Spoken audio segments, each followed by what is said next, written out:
Vous êtes bien sur RMC et BFM TV. Il est 8h33. Bonjour Dominique Schelcher. Bonjour. Vous êtes le président de Système U. Vous êtes d'ailleurs vous-même à la tête de votre propre magasin, un Hyper U en Alsace. Et on va essayer de comprendre avec vous comment il se fabrique le prix et pour comprendre quand même à quel moment il y a un truc qui déraille. On a le président de la République hier qui a encore dit qu'ils allaient faire en sorte, lui et Bercy, que vous, les distributeurs, les industriels se remettent à la table des négociations pour permettre que les prix baissent. On va voir s'il en a vraiment les moyens.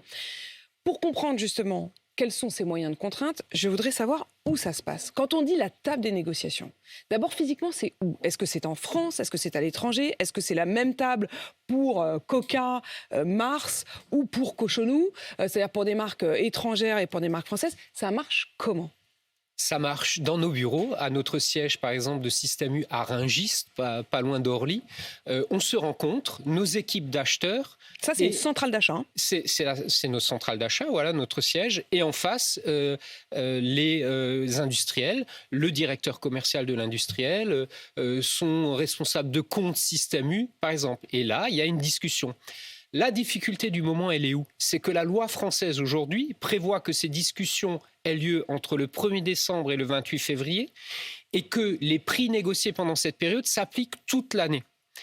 Sans plus de modifications parce qu'on est engagé, parce qu'on a signé pour toute l'année. Donc coup de bol, si pendant cette période-là les prix étaient bas, il le reste toute l'année. Si les prix étaient hauts, il le reste aussi toute l'année. C'est ça que vous nous dites. Exactement. Et ce système, et c'est ce que je dis depuis un certain temps, n'est plus adapté à une période où il y a des mouvements de matières premières à la hausse ou à la baisse, puisqu'on est enfermé dans l'année et c'est pour ça qu'il faut réouvrir les négociations. Sur le principe, elles sont officiellement réouvertes. C'est-à-dire la loi ne vous interdit plus, puisque le gouvernement et Emmanuel Macron eux-mêmes le disent, il faut revenir à la table. Je repose ma question tout de même. Vous dites Rungis. À Rungis, j'imagine que celui que vous avez de l'autre côté de la table, exactement comme vous et moi ce matin, ce sont principalement les producteurs de fruits et légumes. Coca, par exemple. Quand vous négociez l'achat de votre énorme stock de Coca pour les Super U de France, ça se passe pas autour d'une table à Rungis, si? Coca vient à Rungis? Mais Coca le représentant de Coca vient à Rungis? Coca vient aussi à Rungis, bien sûr. Toutes les entreprises, c'est pas seulement les fruits et légumes. Ce sont des centaines d'entreprises qui viennent nous voir pendant ces 3 mois. Pour les plus grandes multinationales, les Coca, les Procter et autres, il peut y avoir des regroupements d'achats même au niveau européen. C'est aussi le cas. Mais des centrales d'achat, par exemple Coca. Non mais prenons l'exemple de Coca. Moi, je voudrais savoir comment ça marche en fait. Je voudrais comprendre parce que j'ai l'impression que tout ça est très théorique. Je vous reçois vous, je reçois Michel-Édouard Leclerc, je reçois Bruno Le Maire. Tout le monde me dit il faut revenir à la table des négociations. Mais encore une fois, je veux qu'on se projette, je veux qu'on comprenne. Est-ce que la table des négociations, elle n'est qu'en France et dans ce cas, on se dit que Bercy, en effet, peut-être a un peu les manettes? Ou est-ce que quand ils disent Coca a augmenté ses prix, c'est déloyal, si vous les achetez à Bruxelles, Coca, Bruno Le Maire aura beau s'agiter, ça n'aura aucun impact. On les achète pas à Bruxelles, on les achète à Rungis. Donc, il faut se remettre autour de la table, il faut absolument Coca, vous l'achetez à Rungis, vous nous le dites ce matin. Coca, Mars, vous les achetez à Rungis. Il y a certains, il y en a 40 qu'on achète, qu'on essaye d'acheter ensemble au niveau européen. Quand vous dites ensemble, c'est avec qui? Avec Carrefour? Non, avec un partenaire. Nous, on a un partenaire allemand aux achats qui s'appelle Edeka, qui est le numéro 1 allemand de la grande distribution allemande. Et là, ces grandes marques-là, on les achète ensemble avec eux. Mais c'est 40 entreprises, toutes les autres... Pas n'importe quelles entreprises. J'imagine que ces 40-là, c'est en effet Coca et Mars. Mais c'est des très grandes. C'est celles qui tirent le plus les prix vers le haut. C'est celle qui tire actuellement les prix vers le haut et qui actuellement refuse de revenir autour donc, en fait, de la table des... Voilà. Non. Dominique Schelcher, vous êtes en train de nous dire que les 40 méga entreprises internationales qui tirent les prix considérablement vers le haut et dont, depuis des semaines, Bercy nous dit ils ne veulent pas revenir à la négociation, de toute façon, ils ne vont pas revenir à la table des négociations puisqu'ils ne viennent pas négocier avec vous en France. Dans l'appel du gouvernement qui a écrit à ces entreprises, puis nous avons écrit à ces entreprises, chez Système U, nous avons écrit à 300 entreprises en préservant les PME qui ne sont pas en jeu dans cette discussion, c'est pas le sujet, et en préservant certains acteurs particuliers, par exemple dans le domaine du lait. Le lait, c'est extrêmement sensible actuellement, il varie beaucoup beaucoup et il faut défendre le revenu des producteurs laitiers. Par exemple, ces gens-là ne sont pas en jeu non plus. Donc, c'est 300 entreprises. Donc, il y en a peut-être 40 qu'on discute au niveau européen pour acheter ensemble, mais il y en a 250 autres qui doivent revenir autour de la table des discussions. Et c'est ça qu'on appelle. Ils vous ont toujours pas répondu. Il n'y a aucun mouvement. Au Ils ne moment vous ont où on toujours se pas parle répondu. ce matin, malgré la lettre des ministres, malgré notre invitation, malgré tous les débats qui ont lieu ces derniers jours, il n'y a pas un mouvement dans le sens d'une réouverture de négociations.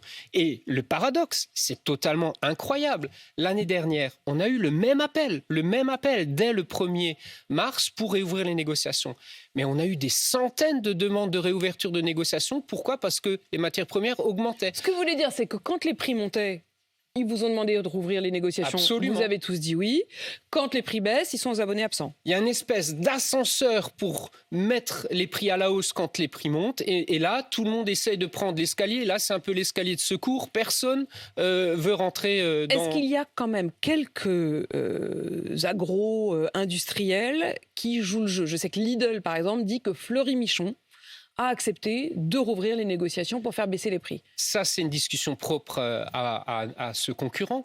Je vous le redis, j'ai vérifié encore un quart d'heure ce matin avant de venir vous voir.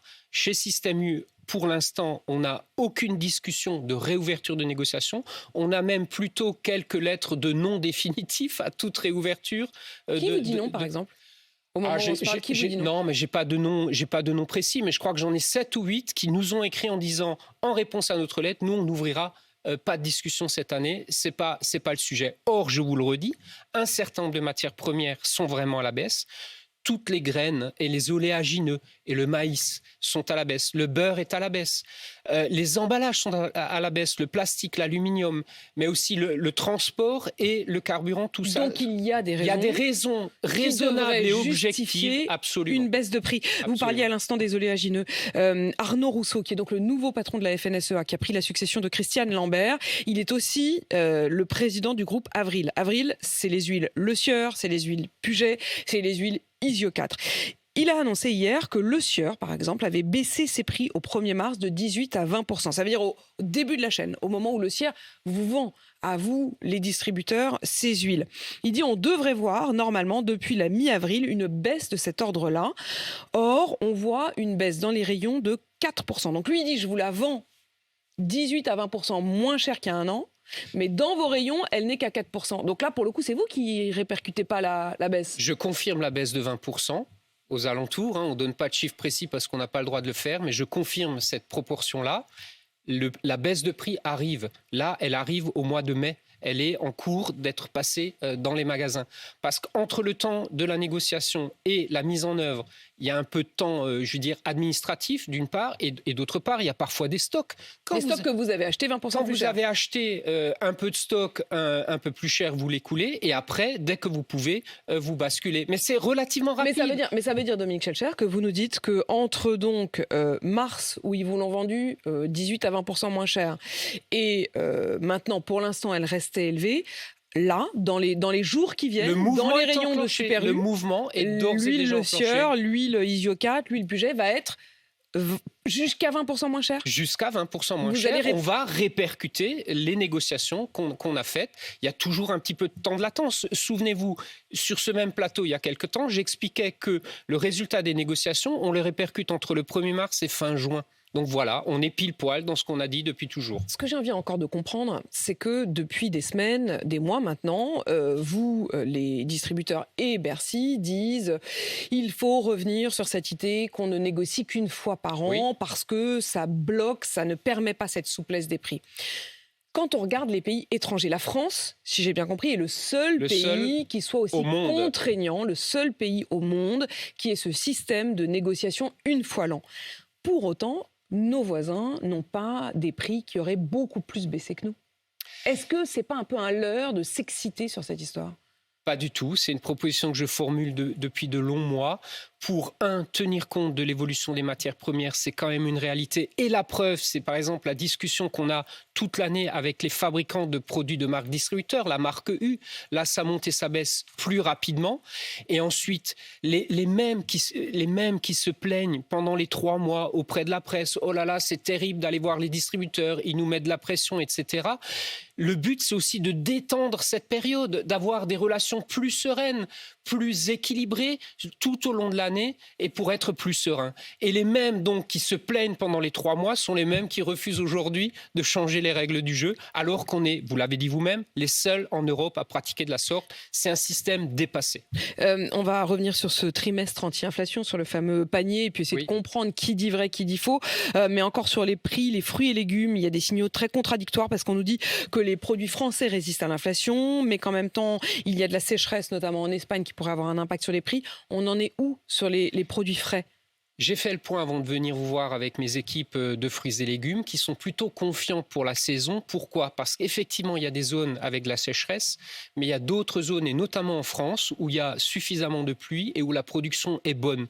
Donc, la production des uns va compenser peut-être le déficit de production des autres, et l'impact sur le prix va rester raisonnable cette année. Et je n'ai pas d'alerte non plus de pénurie massive à l'heure où on se parle. Donc, plutôt rassurant sur les fruits et légumes. Donc, on peut être rassurant sur les fruits et légumes. La volaille est un des points qui augmente le plus. Est-ce qu'on peut espérer que ça se stabilise, voire que ça baisse ?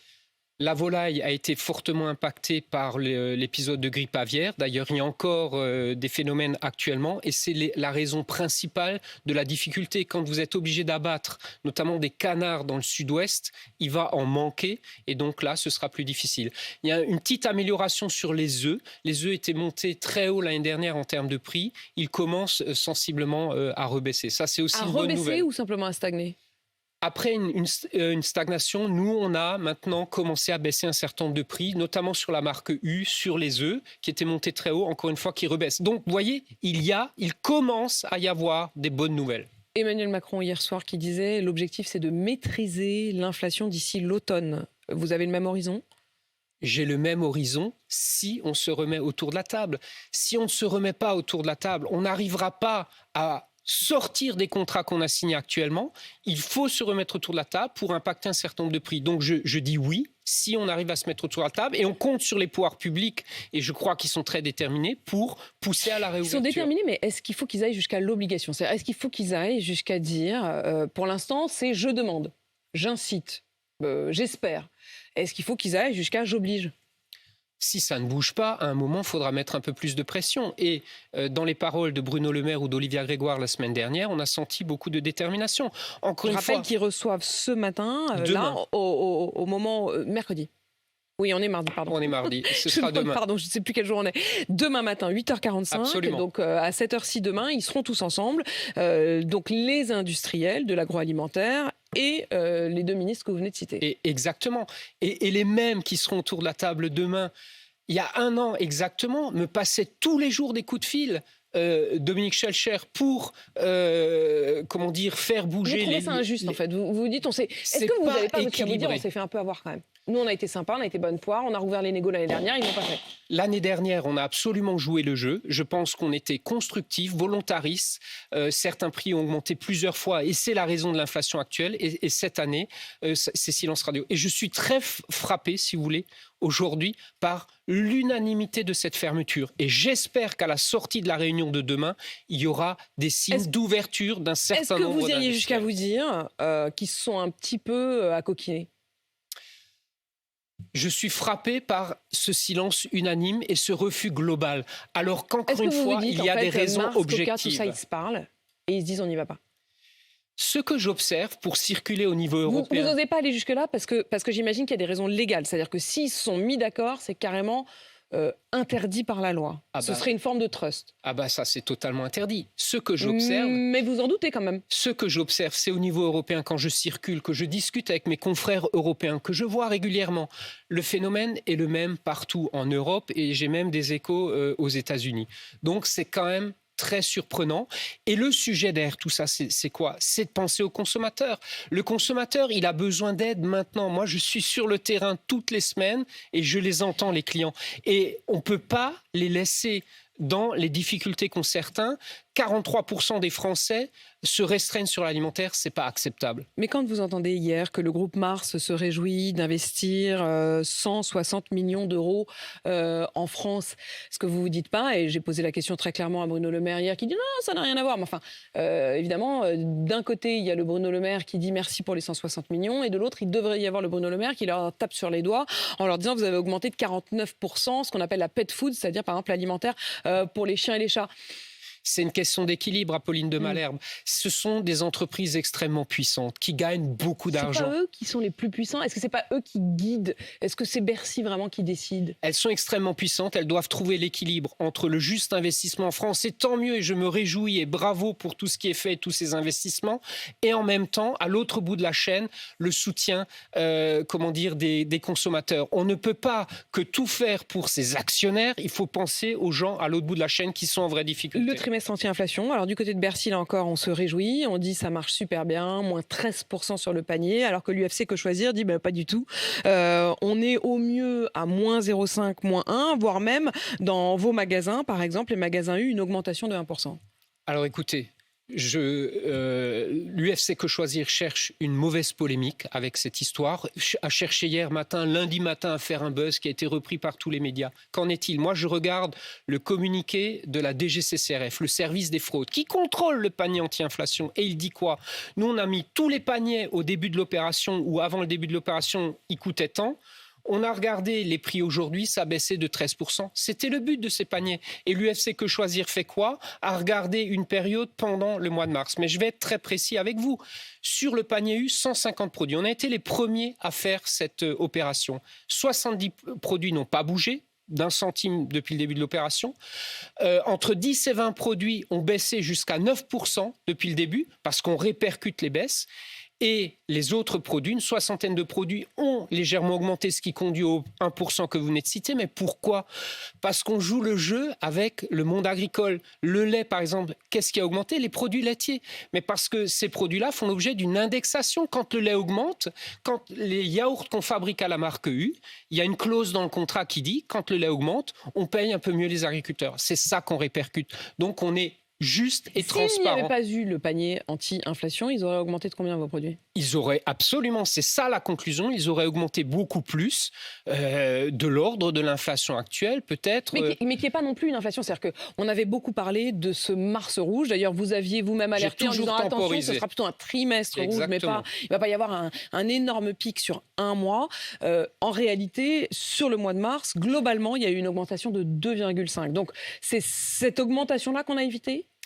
Voilà, c'est cette augmentation-là qu'on a évitée et il y a un incontestable impact. Et d'ailleurs, les instituts d'études qui mesurent ça tous les mois le disent. Si l'inflation alimentaire, et c'est aussi la bonne nouvelle, est ralentie depuis 2-3 mois, c'est parce qu'il y a un panier anti-inflation. Donc ça sert à quelque chose. Et ça sert à quelque chose. Et c'est d'ailleurs la raison pour laquelle Système U, dès la semaine dernière, j'ai annoncé la prolongation de ce panier jusqu'à la fin de l'année.